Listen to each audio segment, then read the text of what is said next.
আসসালামু আলাইকুম সবাই, কেমন আছেন সবাই? আলহামদুলিল্লাহ, আমরা ভালো আছি। আজকে আবারও একটা ভিডিও শেয়ার করছি, আশা করছি আপনাদের ভালো লাগবে। দেখেই হয়তো বুঝতে পেরেছেন, আমি আজকে ফ্রেঞ্চ ফ্রাই বানাবো।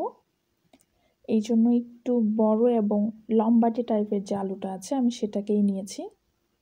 আমার মনে হয় এই টাইপের আলুতেই ফ্রেঞ্চ ফ্রাই খুবই ভালো হয় এবং কি দেখতেও ভালো লাগে। এখানে একটু রোদ পড়েছে তো এই জন্য ভিডিওটা কেমন একটু ঘোলাটে মনে হচ্ছে।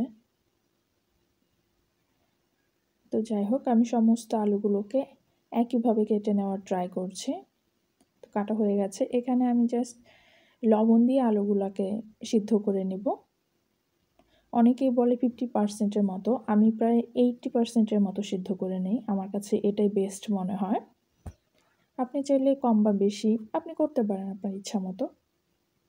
সো আমি এটা অনেকক্ষণ থেকেই পানি ঝরিয়ে রেখেছিলাম। এরপর টিস্যু দিয়ে হালকা করে একটু মুছে নিচ্ছি, যাতে এক্সট্রা যা পানি আছে সেটাও শুষে নিতে পারে, এই আর কি।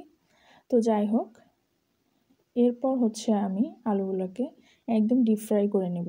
আমার মনে হয় ডিপ ফ্রাই করলেই আলুটা ভালো হয় আর কি, ক্রিস্পি হয় অনেক বেশি। তো আমি এখানে ফ্রাই করে নিচ্ছিলাম। প্যানটা একটু বেশি ছড়ানোতে পুরোটাই হয়ে গেছে, মানে একবার দিলেই সবগুলো হয়ে যাচ্ছিল আমার এখানে। তো এই তো দেখুন, কালারটা সুন্দর আসছে না, একদম ক্রিস্পি হয়ে গেছে। তো আমি এভাবেই হচ্ছে সবগুলোকে ফ্রাই করে নিয়ে নামিয়ে ফেলবো। আর নামিয়েই হচ্ছে গরম অবস্থাতে আমি একটু বিট লবণ উপর থেকে ছড়িয়ে দিয়েছি, আমার কাছে খেতে ভালো লাগে এই জন্য। আর সাথে তো টমেটো সস লাগবেই। আজকে এই পর্যন্তই। আল্লাহ হাফেজ।